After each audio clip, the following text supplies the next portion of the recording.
Assalamualaikum warahmatullahi taala wabarakatuh. Apa khabar anda semua? Doa saya agar anda sihat walafiat. Hari ini hari Isnin, kita sudah pun bekerja. Saya rasa saat ini mungkin teman-teman yang sudah pun balik daripada pejabat ataupun sedang minum bersama dengan keluarga. Saudara, apa khabar saudara Mi, saudara Ima, saudara Mawar Merah, Juara binti Abdul Majid, Puan Junaidah, Madam Latifah, apa khabar Madam? Nadian, Basirun Mat, saudara Ramzul, apa khabar saudara? Bagaimana cuaca sekitar kawasan anda? Itu yang paling penting nak tahu tu saudara. Sebab kita ni kadang-kadang kita laporan kaji cuaca hanya di luar, tapi yang sebenarnya di kawasan rumah anda itu paling penting. Sekitar kawasan rumah saya ni mendung dan hujan renyai-renyai ya. Pak Long Grab, apa khabar? Di Pulau Pinang ya, saudara Mokhtar, saudara Kamal Kamal Hun katanya, saudara Nizam, saudara Madam K, Haji Ibrahim, apa khabar? Begitu juga Rosli Ahmad, Nur Azili, Nuraini Adnan, apa khabar? Anda sihat ya, Puan? Sasgas, Wan Musa, saudara Abdul Hamid Saleh, saudara Adi Gunting pada Nurmala, Siti Khalijah, apa khabar Puan Siti Khalijah? Doa saya agar anda sentiasa sihat walafiat ya saudara. Begitu juga Puan Rosmah Harun, saudara Fendi, saudara Saz GSA, saudara Zanuddin Saad, saudara Amina, Ismailat, gitu juga saudara Izzuddin dari Pulau Pinang. Cuaca mendung di Pulau Pinang katanya saudara.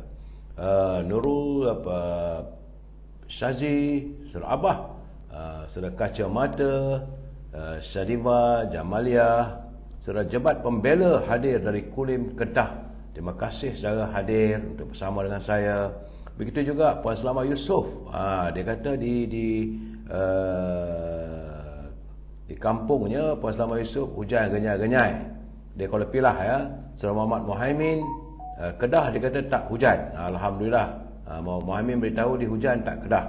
Di hujan tak Kedah pula. Di Kedah tak hujan. Begitulah saudara, petang-petang begini kadang terlalut. Saudara Hashim Wahab dia kata di Sabah mendung. Saudara Maksu di Bukit Mentajam, katanya tempat saya baru sudah hujan lebat. Saudara Saidun Husin, di mana tu? Ni di sini hujan ke? Di mana tu? Dapur Ibu.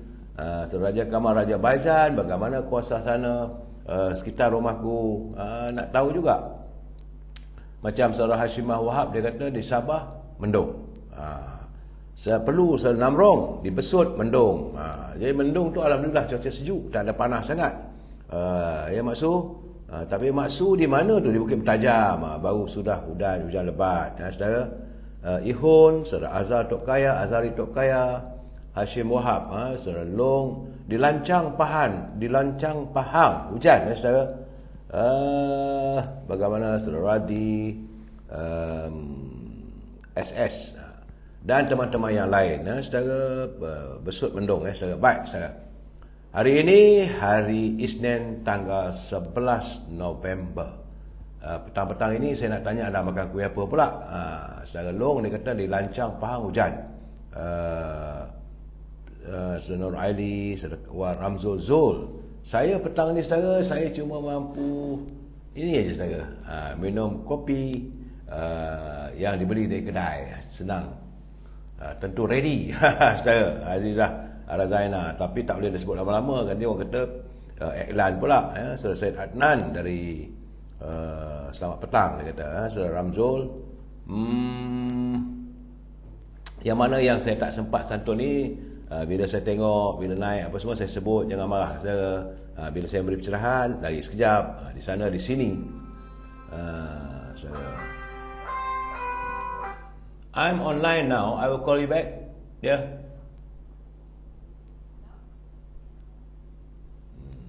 Saya tengah live ni ada call masuk pula. Tapi penting juga call tu. Kalau tak jawab. Baik saudara. Kita segmen hari ini segmen memori hari Isnin. Sebelum saya memulakan bicara memori ini saudara, biasalah saya akan cuba mengutarakan persoalan Jabat Pembela. Waalaikumsalam Siti Zubaidah, saudara Raja Syahrizad, saudara. Salam dari Kuantan Mendung, saudara Abdul Hamid. Sepatah dua bidalan ataupun mutiara petata saudara. Kerana sebenarnya saudara, wanita itu ketika mereka menjadi seorang anak, dia kadang-kadang dilihat sebagai pintu syurga untuk ayahnya. Kalau ayahnya menjaga dengan baik, di situ jugalah pintu syurga. Kalau waktu anak kecil wanita, alamak sekejap tu.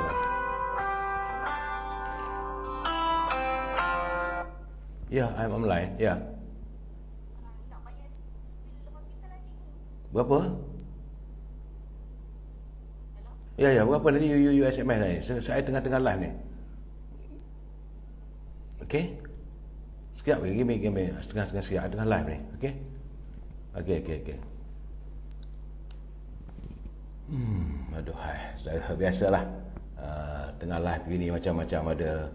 Tapi yang itu daripada keluarga. Di keluarga perlu diutamakan saudara.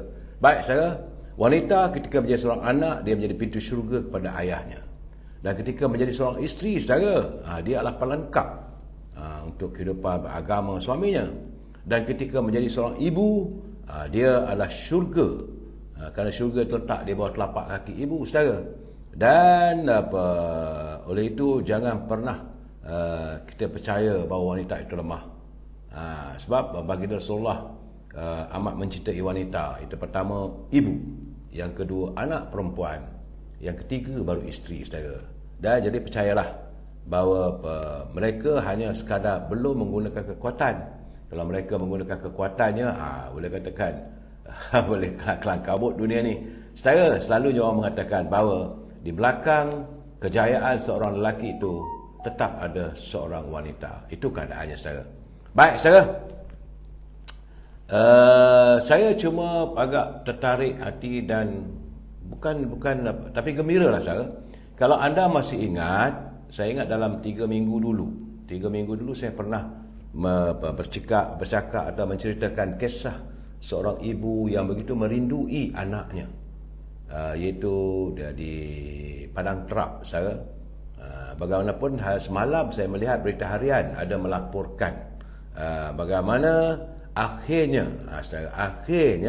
Siti Mariah yang disebut oleh ibunya bila tak dapat tengok anak dia selama daripada tahun, dia dirindui sebegitu lama, 5-6 tahun lah tak berjumpa dengan anak perempuannya.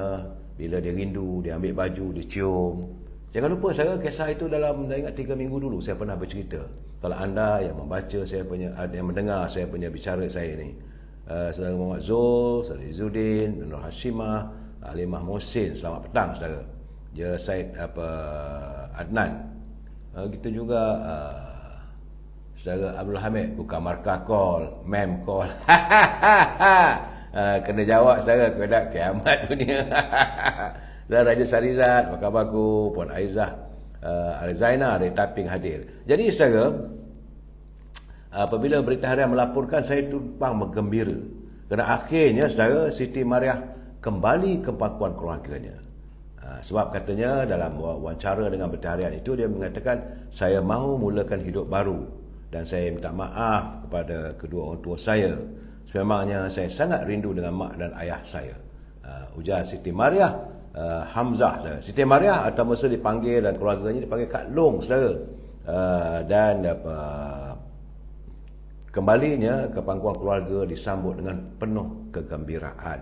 Saudara, dan sebab akhirnya dia kembalilah ke kampung halamannya. Sebab sangat-sangat rindu dekat mak katanya, sangat-sangat rindu dekat ayah. Dan dia masih ingat semua perkara-perkara, benda-benda di situ. Kerana inilah katanya, bila sampai saja di pekarangan rumahnya, dia kata, inilah tempat saya dilahirkan, tempat saya bermain. Ya, saya untuk itu dia kata, saya mahu mulakan hidup baru dan saya mahu perbetulkan segala urusan saya yang kalau silap dulu apa semua, semoga Allah permudahkan urusannya. Dia merupakan anak sulung 4 beradik saya. dan amat terima kasih kepada semua pihak, terutama pihak polis yang turut membantu mencarinya. Lama saja. Ibu Mariah itu Cik Safwan Abdul Rahman, dalam usia 61 tahun, dia kata dia amat berterima kasih kepada semua pihak.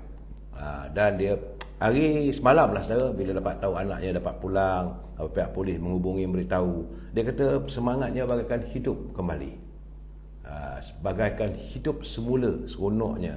Akhirnya katanya dia berada di depan mata. Setelah sekian lama dia pergi, dan ibunya hanya sekadar menurut getah. Tapi hari ini dia kata dia pergi menurut getah. Semalam dia kata bila dia pergi menurut getah pun penuh bersemangat katanya. Dan dia tu pun telah masak. Lepas balik daripada menurut getah, dia masak laksa, kegemaran Kak Long. Biasalah saudara, sebagai seorang ibu, Cik Safwan, memanglah dia pasti akan memaafkan anaknya. Dan baginya tidak ada apa yang paling menggembirakan dalam hidupnya adalah kembalinya anaknya ke pangkuan keluarga. Sebab tu katanya kita buanglah perkara yang keruh, ambil yang jernih. Tak maulah cerita apa yang berlaku, tak perlu, dia kata. Yang penting Kak Long sudah berada di rumah. Jadi begitu juga bapanya Cik Hamzah. Dia sebagai bapa, dia memang amat berharap agar hubungan mereka satu keluarga kembali akrab seperti dahulu.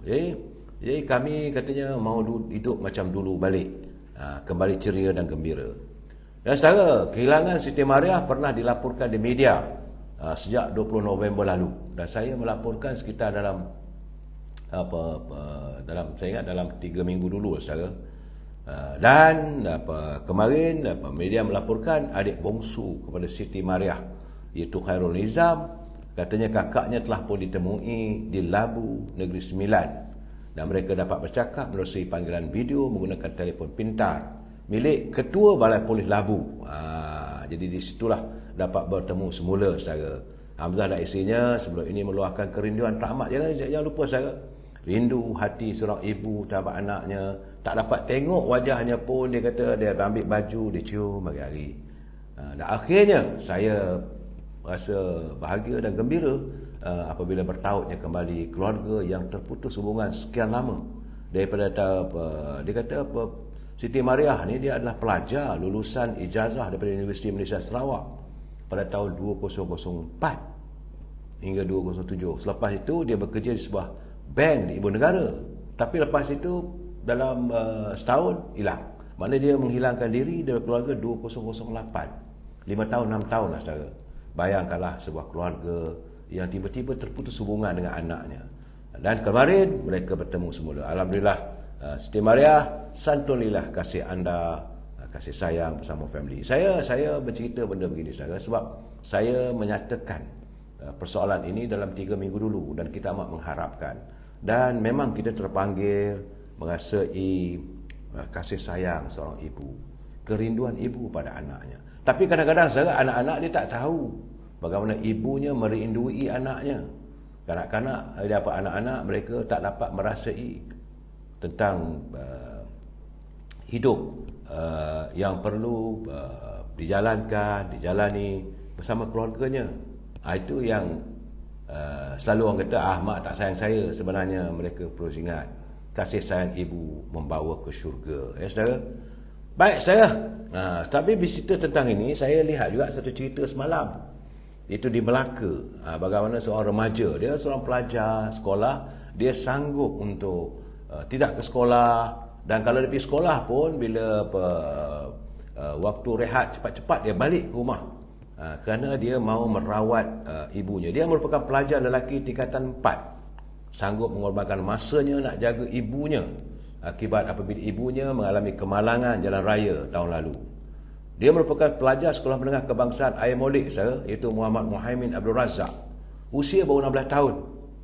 Jadi ada waktunya ketika berada di sekolah, dia terpaksa bergegas pulang ke rumah untuk merawat ibunya sakit, walaupun terpaksa dengan mengayuh basikal saudara.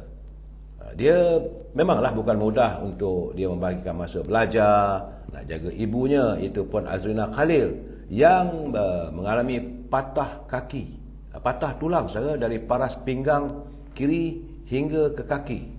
Namun semua dilakukan. Jadi kalau dia patah pinggang kiri sampai ke kaki itu, separuh lumpuh lah juga saudara. Jadi apa yang saya lakukan, kata Muhammad, kerana saya tahu bahawa syurga itu di bawah telapak kaki ibu. Ya, selalunya dia pergi ke sekolah, sebelum dia pergi sekolah dia akan salin lampin ibunya yang tak boleh bergerak sah. Daripada pinggang belah kiri itu sampailah ke kaki, dia tak boleh bergerak.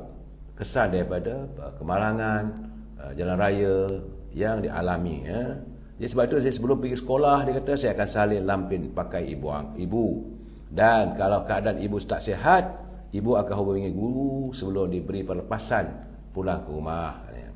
Jadi Muhammad Muhaimin berkata kepada, ada pemberita pergi berkunjung ke rumahnya sempena dengan kunjungan kali kedua ahli Dewan Undangan Negeri Don Duyung, saudara, Datuk Muhammad Nur Helmi di Taman Desa Duyung. Jadi rumah di Taman Desa Duyung di Melaka, saudara. Dan dia berharaplah agar ibunya yang mengalami patah kaki segera sembuh semula. Termasuklah dia mendoakan bapanya Abdul Razak Ahmad yang juga patah 3 batang tulang rusuk kiri akibat kemalangan tersebut. Jadi suami isteri itu patah tulang rusuk. Jadi dua-dua lumpuh lah, saudara, separuh lumpuh. Sebab itu nampak gayanya disebabkan tidak mampu menguruskan diri. Jadi dia mengaku dia terpaksa minta ke anak sulungnya ini daripada 2 beradik membantunya. Itu dapat lakukan. Dan keadaannya alhamdulillah, saudara, kalau anda berkesempatan berkunjung ke mana tadi, sekolah mana tadi, di kampung mana tadi itu, di Taman Desa Duyung. Saudara, saya ingat cerita ni bagaimana kisah baginda Rasulullah SAW. Dia bercerita dengan para sahabatnya. Dia kata kalau kamu nak tahu ahli syurga, ada seorang tu, dia itu adalah calon yang akan duduk di syurga ni. Jadi para sahabat nak tahu macam mana apa yang dilakukan hingga membolehkan dia boleh masuk syurga, dijamin syurga oleh Rasulullah. Jadi para sahabatnya minta pergi ke rumah dia, minta tumpang tidur. Nak tahu apa yang dilakukan. Sebenarnya dia tak adalah nak katakan apa ini, biasalah dia sembahyang 5 waktu, tapi nak kata dia zikir, bacaan apa, tak ada cara. Jadi kau dia heran, rupa-rupanya setiap kali bila ibu waktu pagi, dia akan mengemaskan ibunya, dia akan mandikan ibunya, dia akan masak untuk ibunya, dan dia akan dokong, dia dokong ibunya ke bilik air. Jadi itulah rupanya perbuatannya. Sebab bila selesai dibaringkan ibunya sebelum dia keluar rumah, jadi ibunya sentiasa berdoa, ya Allah, ya Tuhanku, moga anakku ni selamat. Kalaulah aku pergi dulu, biarlah dia berada di pintu syurga, aku menanti kehadirannya. Jadi itu gambaran ceritanya. Jadi saya rasa mungkin Muhammad ini terdengar cerita tersebut, dia mau berjasa pada ibunya, saudara. Sebab itu saya menceritakan petang ni bagaimana kisah adik Muhammad Muhammad ni yang sanggup menjaga ibunya, bapanya, dan tidak langsung berkeluh kesah. Jadi teman-teman, terima kasih saudara Boleh Pasarat hadir dari Senaling, ya, saudara. Puan Syarifah, selamat petang semua pendengar. Jadi saya bawa cerita petang ini, saudara, tentang bagaimana kita sebagai anak yang sepatutnya menyantuni kasih sayang, menyantuni ibu kita.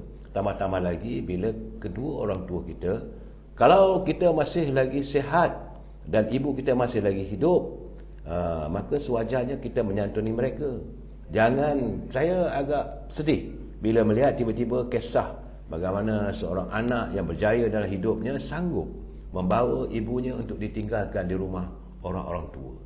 Ada sahabat saya, iaitu beliau merupakan Allahyarhamah, seorang pemimpin politik yang agak terkenal suatu ketika dahulu.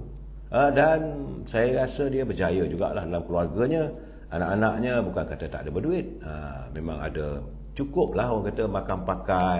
Rumah pun rasanya tak silap saya rumah banglo saya di berhampiran dengan Taman Tuan Datuk Ismail, kalau tak silap saya. Jadi kira orang yang bukan orang kaleng-kaleng lah saya, bukan kaleng-kaleng punya keluarga. Dia punya anak, tapi bila dia terlantar sakit, anaknya sanggup mengantar dia ke rumah orang tua. Di sini saya terfikir di hati saya, duit dia ada, pencen dia ada, sebab dia tak sebutlah, tak payah sebutlah sebagai apa dia punya. Saya yakin dia punya pencen yang agak banyak. Saudara, yang mampu dengan pencen itu digaji orang gaji untuk jaga ibunya. Tapi itu tidak berlaku. Dia tinggal di rumah yang agak mewah sedikit, tapi ibunya dihantar ke rumah orang tua-tua di Langat sana. Inilah sekarang saya melihat kadang-kadang di Kuala Langat, di Kuala Langat. Jadi saya merasakan apakah itu balasannya?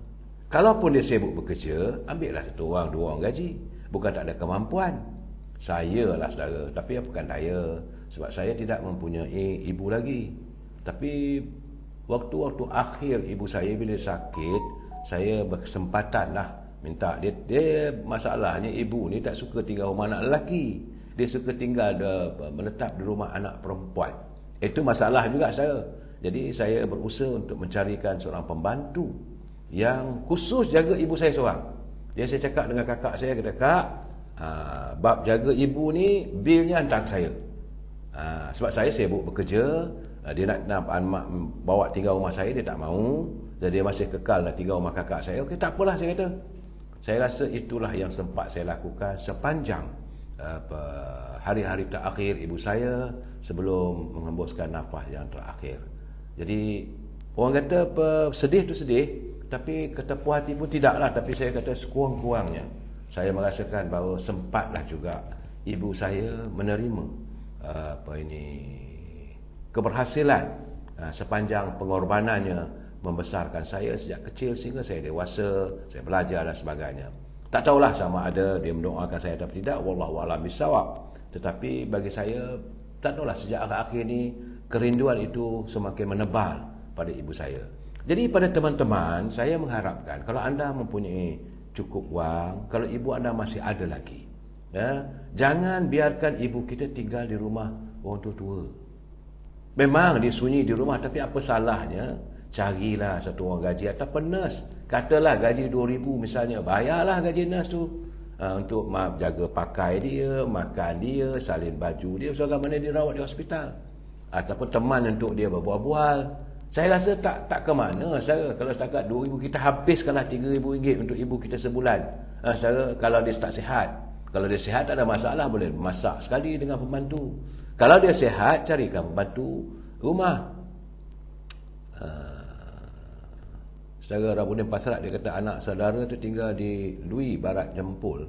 Dia kata saya juga boleh berbangga seorang anak saudara lelaki menjaga ibunya kesihatan terganggu lebih kurang 10 tahun. Alhamdulillah, saudara Rabuddin Pasrat.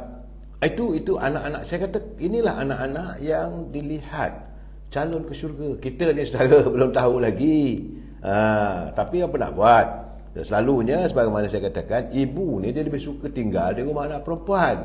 Kadang-kadang kita jauh hati juga saudara.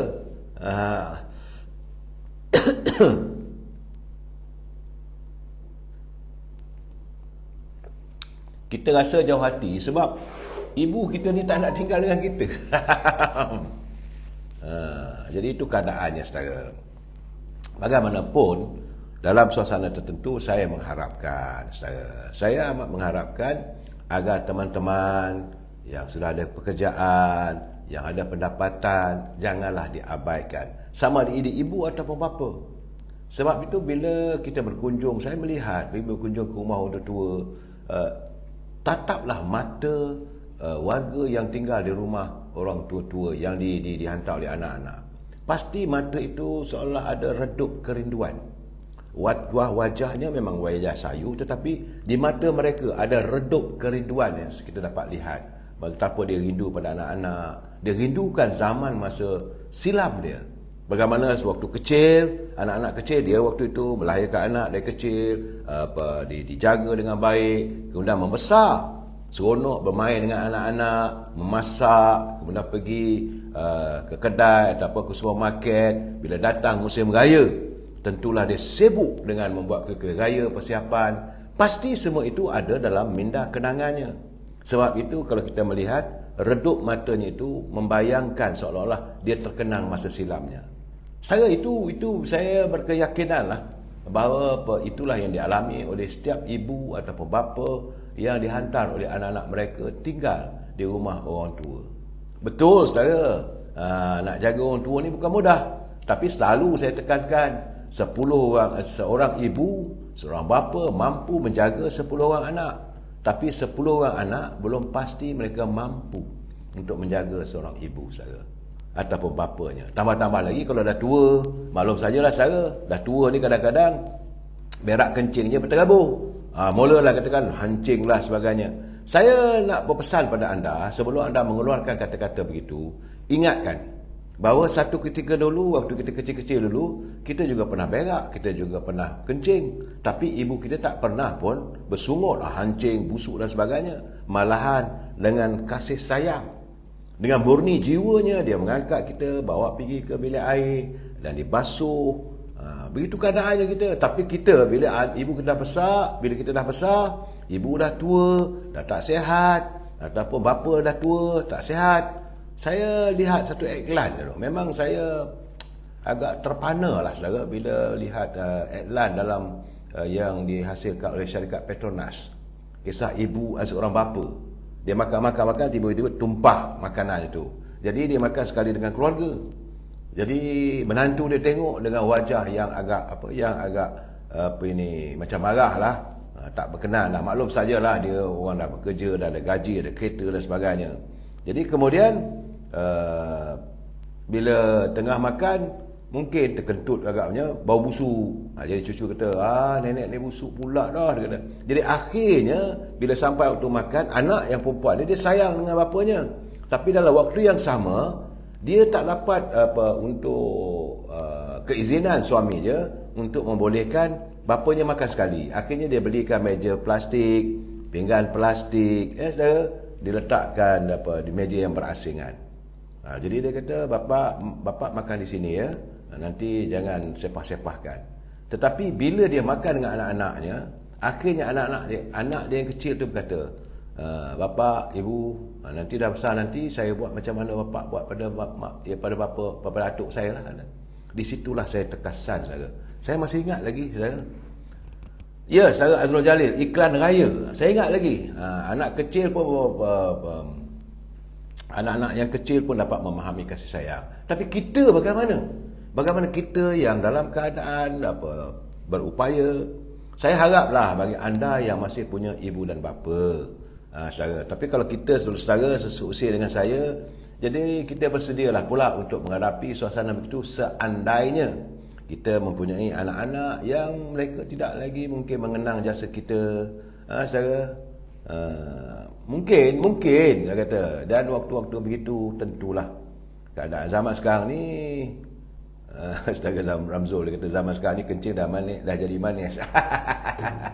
Tak, saya mengingatkan pada teman-teman, kalau kita masih punya ibu, kita masih punya bapa, soal dia kencing ke berak bertabur ke, jangan kita marah. Sebab ingatlah waktu kita kecil-kecil dulu, lebih teruk lagi kedua ibu dan bapa kita menjaga kita, saudara. Janganlah bila dah besar kita memandang hina pada dia, kita merasakan bahawa ini tak sesuai tinggal di rumah kita. Akhirnya kita menghantar mereka tinggal di rumah orang tua, macam tinggal rumah anak yatim lah. Bayangkanlah, saudara, bagaimana kalau ibu dan bapa kita waktu kecil-kecil lagi dia ambil kita, dia tinggalkan kita di rumah anak yatim. Apa perasaan kita? Ini cuba sebelum kita bertindak sesuatu, cuba fikirkan. Sebelum anda menghantar kedua ibu bapa ataupun ibu atau bapa anda yang anda merasakan beban kepada anda, fikirkan bagaimana kalau ibu ataupun bapa kita menghantar kita waktu kita kecil di rumah anak yatim. Kerana kita lah beban. Waktu makan nak cari makan, waktu nak tidur, pakaian bersepah, nak basuh baju, segala-galanya perlu diuruskan daripada zaman kita kecil sampai kita membesar. Tapi bila kita dah besar, yang diuruskan oleh ibu bapa kita dengan sebaik mungkin, tiba-tiba bila kita mempunyai pendapatan yang agak lumayan, kita lupa jasa mereka. Saya rasa ini memang anak yang tak tahulah nak kata macam mana, saudara. Sebab itu, saudara, kalau seboleh mungkin elakkan mencari penyelesaian dengan menghantar kedua ibu bapa kita ke rumah orang tua-tua. Susah macam mana pun, biarlah bersama dengan kita. Kerana, saudara, sebelum anda kehilangan mereka, sekarang ni mungkinlah ada kat sekarang terasa beban, tapi bila anda kehilangan mereka, barulah anda tahu betapa sedih, betapa sayunya, betapa rindunya kita pada mereka. Ibu bapa waktu membesarkan kita, mereka tidak mengharapkan balasan.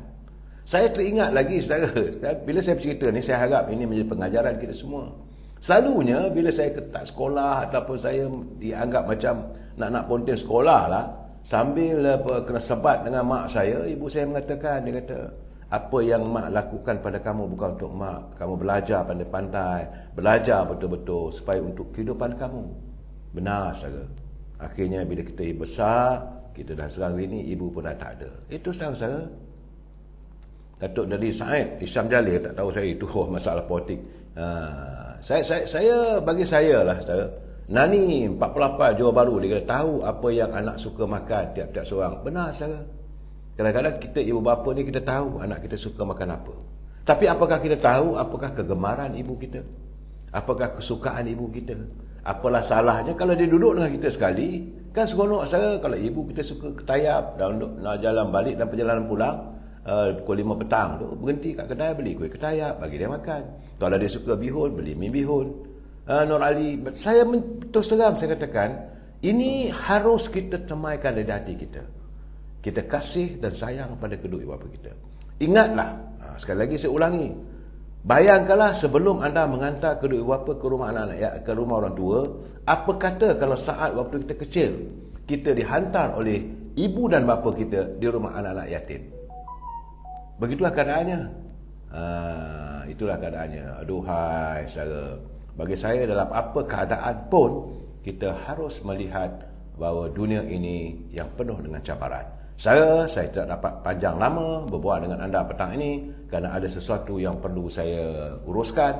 Saya mohon kemaafan dan saya harap satu saja, jangan lupa belailah kasih sayang seorang ibu. Ibu menanti kita dengan penuh kasih sayang. Balaslah kasih sayang itu dengan kemurnian jiwa kita.